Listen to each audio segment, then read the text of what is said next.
Vous avez publié du coup celle que j'aimais dans la collection Carré Poche. Oui, alors celle que j'aimais, c'est un titre vraiment pour lequel j'ai une affection très particulière. D'abord parce que je l'ai co-traduit On va montrer le livre avec une peut-être. collègue. Et puis surtout parce que c'est un texte un peu détonnant. Il s'agit d'une jeune fille qui n'a pas de grande qualité physique et qui en souffre donc, et d'un jeune homme qui s'éprend d'elle et qui montre combien la Corée est tournée vers la chirurgie esthétique, vers ce qui est beau et ce qui est considéré comme étant une qualité, la beauté, alors que c'est une caractéristique, pas une qualité, et montre comment son amour naît pour cette jeune fille un peu disgracieuse, et il en fait en même temps un pamphlet contre la société de consommation qui, en Corée, est tout aussi costaud que dans les pays occidentaux. Alors je voudrais vous en lire un petit passage, si vous permettez. Ce personnage-là, principal, il est avec son copain Johan, et il se passe la chose suivante. Les petites lumières sous les numéros des appartements reliés les unes aux autres formaient des lignes de pointillés, et la ville, dans la nuit, bien plus immense que d'habitude, se tortillait pour exsuder sa vigueur. « Pourquoi désire-t-il tant les transmettre ?» a-t-il demandé. « Quoi donc, leur gêne? Ils ne sont pas si bons que ça. » Une cigarette aux lèvres, ce qui n'était évidemment pas aussi bon que ça pour sa santé, Johan réfléchissait, le corps penché en avant, dépassant largement le bord de la balustrade. « C'est dangereux, Johan. »« Quoi? Tu vas tomber. Dangereux.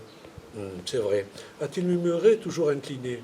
Je ne peux pas oublier le sourire paisible qu'il esquissait. Ce paisible sourire, seule caractéristique qu'il n'affectait pas, pourrait semer la panique dans le monde entier. Johan. J'ai ouvert la bouche, mais cette tentative fut entravée par le marmonnement de Johan. Étudier, étudier. Puis enfin, on a fini par mourir.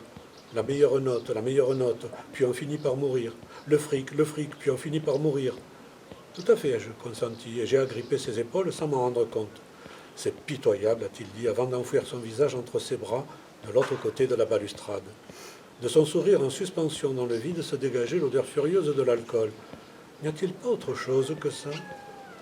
Je pense que non, lui ai-je répondu. Je ne comprends toujours pas ce qui m'a pris à ce moment-là.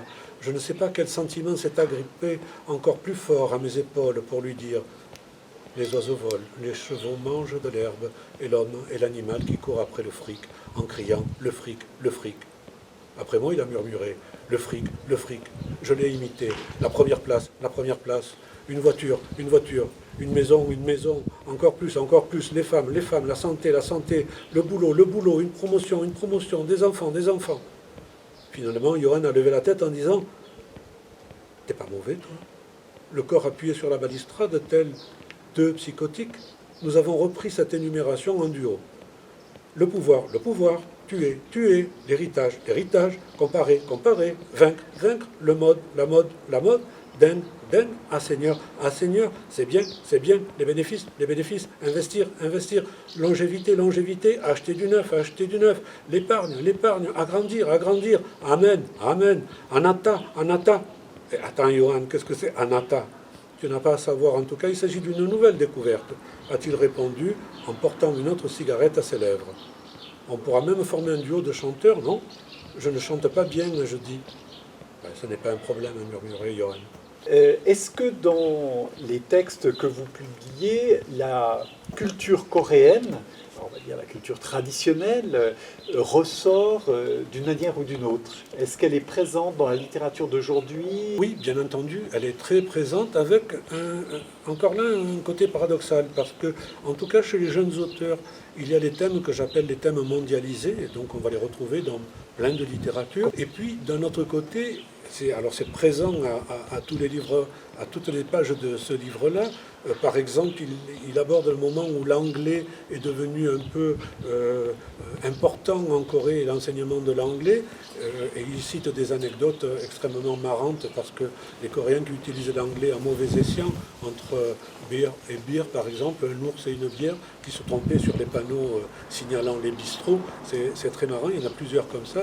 Et donc effectivement, dans chaque ouvrage, on ressent la puissance et la permanence de la culture coréenne, à la fois la culture traditionnelle, y compris dans les ouvrages contemporains, et puis la culture contemporaine, ce qui se passe au jour le jour en Corée dans notre époque. Oui, c'est très présent, ce qui nous donne d'ailleurs toujours un peu le sentiment que nous sommes à la fois, quand on lit un roman coréen, nous sommes dans un pays de connaissances et en même temps un peu bousculés, un peu surpris par des éléments de culture pour lesquels nous n'avons pas l'habitude ou qu'on n'avait pas vu jusqu'à maintenant.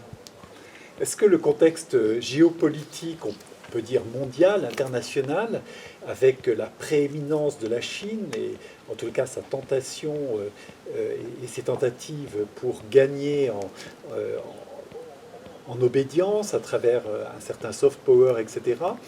Est-ce qu'aujourd'hui, ça doit nous conduire à être davantage attentifs à la littérature asiatique non chinoise? La Corée a beaucoup souffert d'être en quelque sorte numéro 2 ou numéro 3 en passant constamment derrière la Chine ou le Japon. Mais aujourd'hui, compte tenu qu'elle est rentrée maintenant dans le concert des nations mondiales, puisqu'elle occupe la 11e place, je crois, on peut considérer qu'elle a un rôle important à jouer à la fois d'un point de vue géostratégique et puis d'un autre côté, son soft power peut être considéré aujourd'hui comme un des soft power mondiaux, d'une qualité mondiale. Si on enlève l'influence américaine sur la culture, l'influence coréenne déborde le pays pour s'étaler dans tout le sud-est asiatique.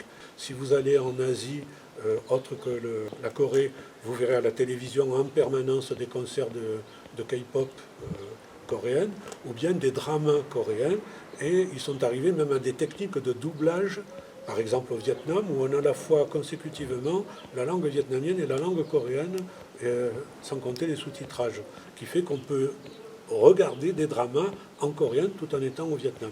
Puis si on est vietnamien, on les regarde évidemment avec la langue vietnamienne. Donc je crois que c'est un pays qui va compter dans les années à venir. Certes, les problèmes géostratégiques joueront toujours entre le Nord, le Japon et la Chine, mais en tout état de cause, elle a acquis aujourd'hui une place mondiale qui n'est plus contestable.